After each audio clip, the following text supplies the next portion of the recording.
ಸುಂದರ, ಅಹೋ ಸ್ತ್ರೀಯರೇ, ಈ ಕೈಲಾಸಗಿರಿಯಲ್ಲಿ ಸಂಚರಿಸುವಾಗ ನಿನ್ನನ್ನು ಕಂಡನು. ನಿನ್ನ ಬಳಿಗೆ ನಾನು ಹೊರಡಿ ಬಂದಿರುವೆನು. ಸುಂದರ, ಅಹೋ ಸ್ತ್ರೀಯರೇ, ನೀನು ದಾರು, ನಿನ್ನ ಹೆಸರೇನು?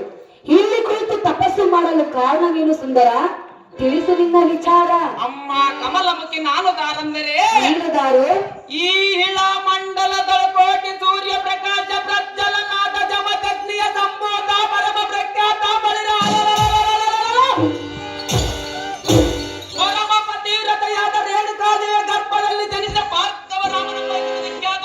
ಓಹೋ, ಭಾರ್ಗವ ರಾಮ. ಅಹೋ ಸ್ತ್ರೀಯರೇ, ರಾಮ, ಇಂಡು ರಾಜರಳ್ಳಾನೆ ಗಂಡು ಗಲಿ ಎಂದ ಮಂಡೆ ಗದ್ದೆ ಅಂಡಲಿ ಬದುರುಳ ಕಾಟ ವೀರಾರ್ಜುನನ ಸಂಹಾರಕ್ಕೆ ತಕ್ಕವರ ಒಂಬೆಡಲು ಮಹಾದೇವನನ್ನು ಕುರಿತು ತಪಸ್ಸು ಮಾಡುವ ಕಾರಣ ಇಲ್ಲಿಗೆ ಬಂದಿರುವನು. ತಪಸ್ಸು ಮಾಡಲು ಬಂದಿರುವೆಯಾ? ಇಂತಹ ವೈರಾಗ್ಯ ಪುರುಷನಲ್ಲಿಗೆ ನೀನು ಬಂದ ಕಾರಣವೇನು? ಕಾರ್ಯದಾವುದು ಏನಿದ್ದರೂ ಎನ್ನ ಮುಂದೆ ಮರೆ ಮಾತದ ವಿಸ್ತರಿಸಿ ಸ್ತ್ರೀಪುರಿಗೆ, ಇಲ್ಲದಿದ್ದರೆ ಇಲ್ಲಿಂದ ಮರೆಯಾಗಿ ಹೋಗು ದೇವೇಂದ್ರ ರಾಣಿ ಬಣಿಬೇಡ. ರಾಮ, ಅಹೋ ಸ್ತ್ರೀಯರೇ, ಭಾರ್ಗವ, ಮೇನಕ, ನಾನು ಇಲ್ಲಿಗೆ ಬಂದ ಕಾರಣವನ್ನು ಕೇಳಿದೆಯಾ? ಹೌದು ಸ್ತ್ರೀಯರೇ. ಕಾರಣವಿರುವುದು ಬಂದಿರುವೆನು. ಅದು ಯಾವ ಕಾರ್ಯವೋ ಸ್ತ್ರೀಯರೇ? ಹೇಳಿದರೆ ನೆರವೇರಿಸಿ ಕೊಡುವೆಯಾ? ನೆರವೇರಿಸಿ ಕೊಡುವ ಕಾರ್ಯವಾದರೆ ನೆರವೇರಿಸಿ ಕೊಡುವನು, ಇಲ್ಲವಾದರೆ ಪರಸ್ತ್ರೀಯರಿಗೆ ಗೌರವ ಕೊಟ್ಟು ಕಳಿಸುವನು. ಹೌದೇ? ಹೌದು ಸ್ತ್ರೀಯರೇ. ನಿನ್ನಿಂದ ನೆರವೇರುವ ಕಾರ್ಯವದು. ನನ್ನಿಂದ ನೆರವೇರುವ ಕಾರ್ಯ ಯಾವುದು ಸ್ತ್ರೀಯರೇ? ಹೇಳಲೇ? ಹೇಳು ಸ್ತ್ರೀಯರೇ. ರಾಮ ಒಂದು ಕೇಸಿ ನಿನ್ನ ಪ್ರತಿ ಮಾತಿ ಮನಸ್ಸೊಳಗೆ ಕೊಟ್ಟಿರುವ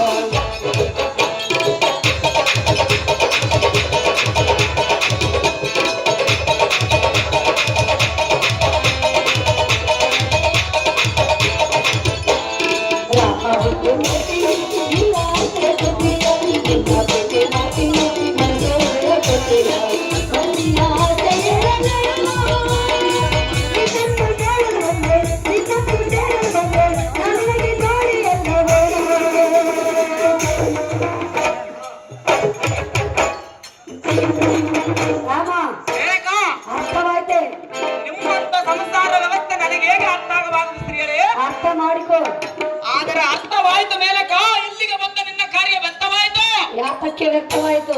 ನಾನು ನನ್ನ ತಾಯಿಯ ಆಜ್ಞೆಯ ಪ್ರಕಾರ ತಪಸ್ಸನ್ನು ಮಾಡುವರು ಬಂದಿರುವನಲ್ಲ, ಅದಕ್ಕಾಗಿ ನಿನ್ನ ಕಾರ್ಯ ವ್ಯರ್ಥವಾಯಿತು ಸ್ತ್ರೀಯರೇ. ರಾಮ, ಮೇನಕ, ನೀನು ಮನಸ್ಸು ಮಾಡಿದರೆ ಸಾರ್ಥಕವಾಗುವುದು.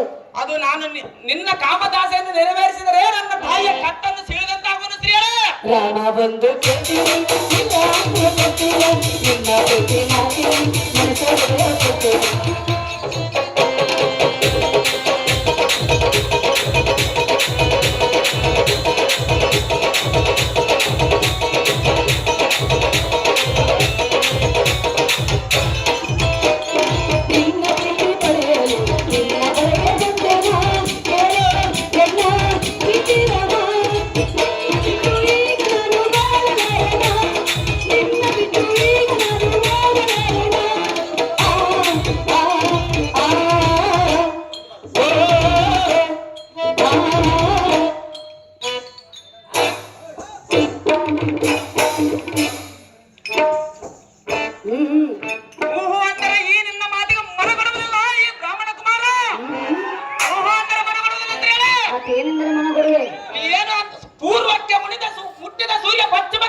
ಈ ಹಠವು ಸರಿಯಲ್ಲ.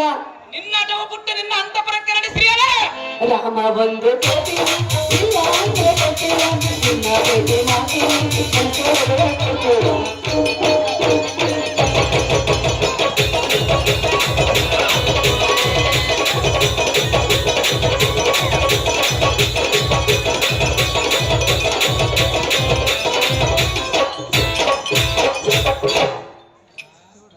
ಅಹೋ ಭಾರ್ಗವ ರಾಮ, ಅಹೋ ದೇವೇಂದ್ರ ಪಟ್ಟದರ್ಶಿ ಪ್ರಿಯ, ಅಹೋ ದೇವೇಂದ್ರ ಪ್ರಿಯ.